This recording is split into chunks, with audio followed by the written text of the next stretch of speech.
Hello, everyone, and welcome to the Scarred Beautifully podcast. I want to say a very big thank you to everyone who has subscribed to the podcast so far. Thank you very much for listening to our episode 2, and today's episode is episode 3. Now, episode 3 is going to be just a chit chat with me, myself, and you guys. People, can we get into today's episode? Oh, I need to catch my breath because it's a heavy one, but we move.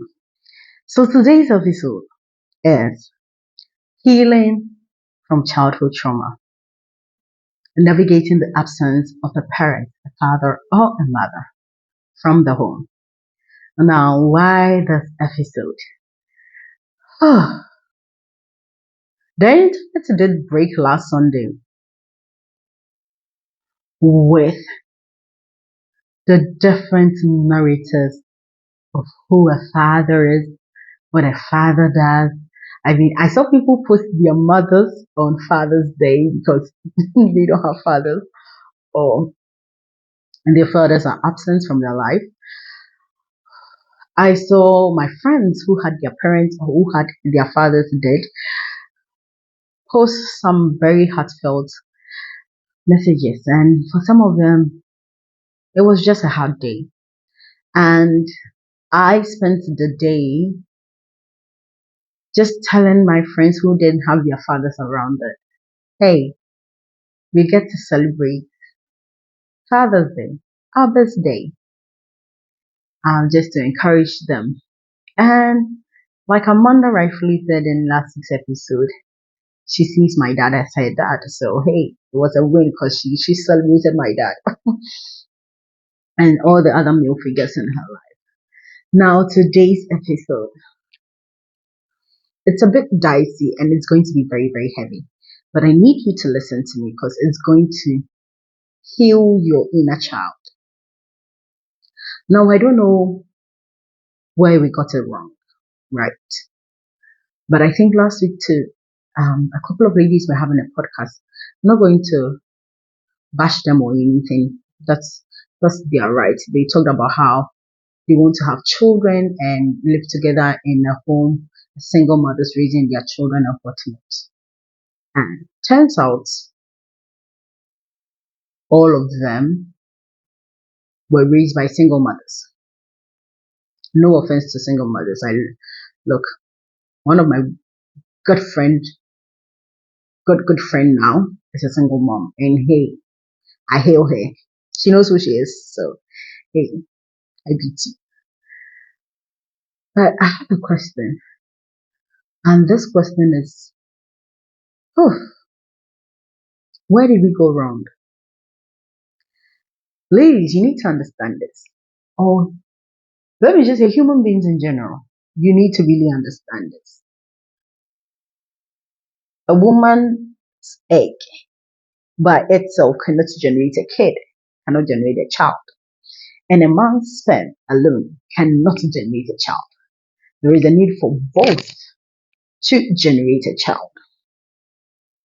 Now, there's this notion and this narrative going about women giving birth on their own, as they call it, and men procuring children by themselves. So we have a woman that goes to a fertility clinic and says, "Hey, give me your good what's it called? Give me your good sperm or whatever. Like I want the best donor here to fertilize my eggs so that I can give birth. I don't want to have anything to do with that man and I'll raise the child on my own." And we have men too who are saying, yeah, I had sex with you, you're carrying my child. Great. So after the child is born, give me my child, let me go. I don't want you. And I get it. The circumstances that were around these things I have asked and very, very unfortunate. I'll keep it that way. But why do we think it is okay Why, as you, a human being, think it is okay to subject another child, another human being to the life that you lived, the life that you came from, or the history that you had? At what point in time has it been okay to deprive children of a father and a mother, either in the home or even present in their life? When, how did we get here as a people? Now, don't get me wrong. I know some men are deadbeats, so women do not have or want to have anything to do with them, and that's okay. That is your prerogative. And I know some women are hard, what you call wicked and whatnot, so you don't want your child to be grown by them, to be raised by them, whatever. But at what point in time did we as a society think it was okay to intentionally, consciously, and even penned down such an intention that a child should suffer the same thing you suffered? We pretend that, well, if the man is not there, if the woman is not there, I've got my money, I can take care of the child, blah, blah, blah, blah, blah. Believe you me, there are people that come from two-parent household that are very, very messed up too. And there are people that come from single household that are very, very great. But have we ever sat down to think about the working time bombs we have right now? It's funny, but today someone made mention of the fact that a lot of people are dying in the hospitals because the very doctor who's supposed to take care of the sick person is equally stressed and sick, and yet they don't know it. And so you have doctors dying trying to save other people because they've worked several shifts and not had rest.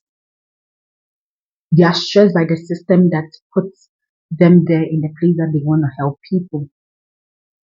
So I ask, when did you get it wrong? How did you get it wrong?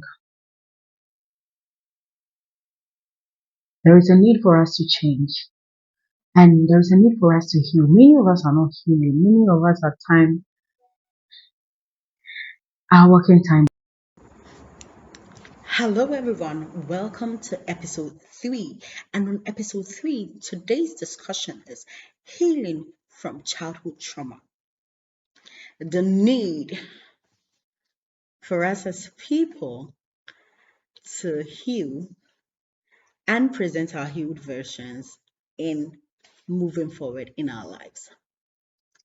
Now, I know you just saw a bit of the anger and the questions that I have about how we got it so wrong. So let's continue. Well, forgive me, guys. My phone finally broke.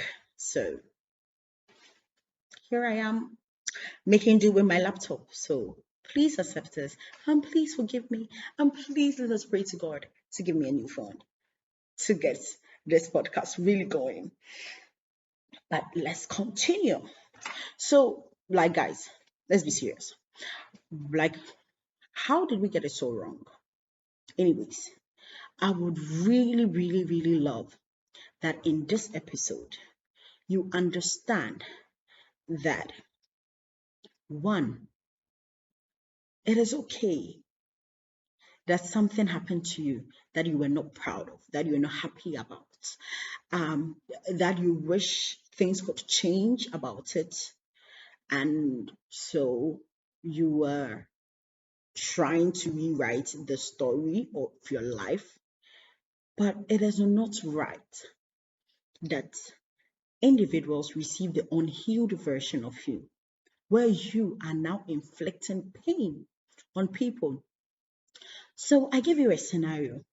There is a young man, there's a young lady, a young man who is raised by a single mother, and a young lady who is raised by both parents. Both of them have different experiences of what life should be, what love should be, what having a father should be look like, or having a mother should look like. And these individuals come together with an intention to rewrite or recreate or totally create a different narrative. But what happens? So I give you this scenario. The couple give birth and they have, say, a toddler now, and toddlers and wanting to be clingy and all that.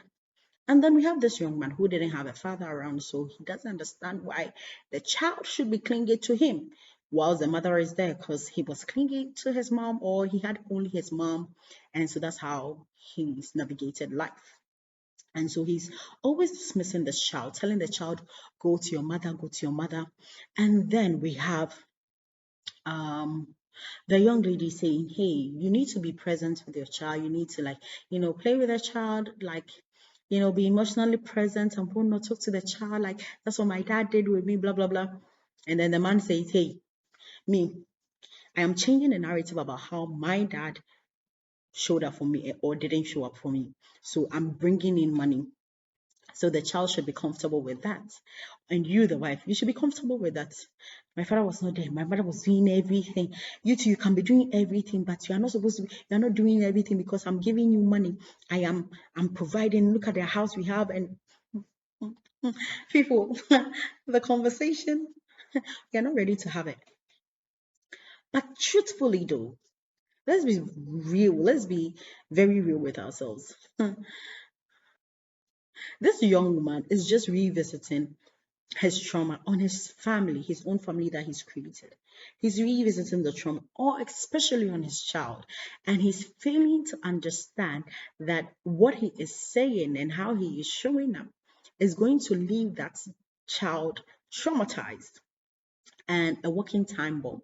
Look, don't get me wrong, but a lot of people right now are walking time bombs. Um, a lady shared on how doctors are now dying. So doctors are stressed with the workload and in their bid to save people, they are killing themselves to save people. That is what we are doing now. We are walking around angry, having our hearts filled with bitterness about a father being present and mother not being present, and how we want to change the narrative and the status quo and whatnot. Yet we are walking time bombs taken with anger, bitterness, and we are doing the same thing that our parents did to us. So please, this episode won't be so long, but it's going to be very impactful. Why do I say this? Because it's about time you take inventory of your life. Take stock of where you have told yourself, me, I will never be like my father. I will never be like my mother. Me, I will show up for my children. Me, I will do this. Take stock of your life.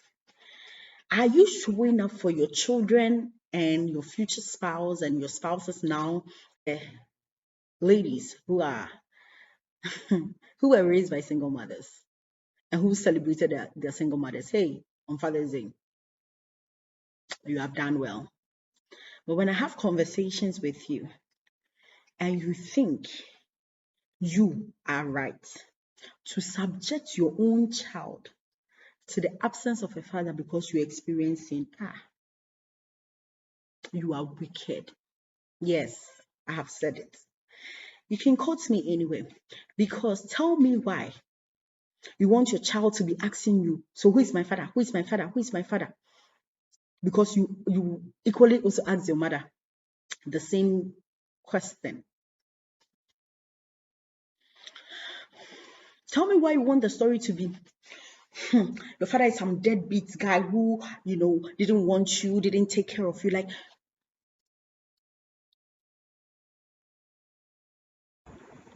he didn't take care of you. He didn't want to have anything to do with you. He didn't want to have anything to do with us. Like, forget about him. I am here for you. I can be everything to you. And you don't need any father. You don't need any man in your life. Hey, um, look, my ladies, please and please again, Don't subject that child to that story. Young man whom you knew you don't like sister A, sister B, yet you were now there's a child and you've stolen the child away from the mother, saying, I won't have nothing to do with you and whatnot. Like, and then your child grows up and is asking, so who is my mommy? Where's my mommy? Blah blah blah blah. And you tell them, ah, forget about your mommy. What do you need? There's a nanny. There's a this. Oh God, please, I'm begging you. In as much as we suffered, I don't think it is right for us to let someone else also suffer. I've always had this mindset that we have to do better. We need to do better. Please find the spouses or find the partners, the right partners for your kids, and allow them to experience love. Allow them to experience a trauma free life because there is no glory in suffering.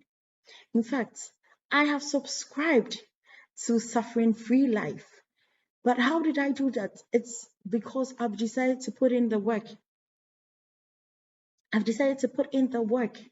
I don't want my kid to suffer because I didn't have a mom who was always present and a dad who was always present. I am very much loved by both parents, though. They were just physically present. And when they were, sometimes circumstances didn't allow them. But I'm a very loved girl. I kid you not. I have experienced love from everywhere.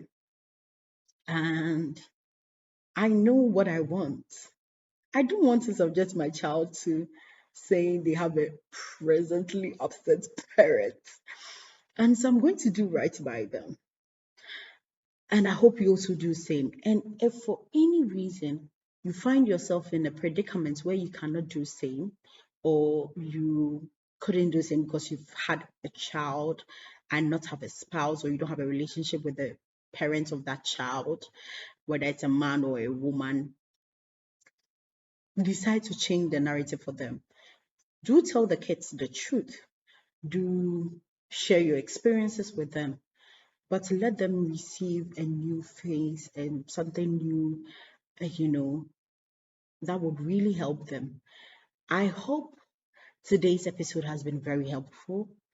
Um, and I really want to pray for my young men because there is this pandemic going around where some women are doing all that they can to get you, and in the end, they are getting you to really destroy you.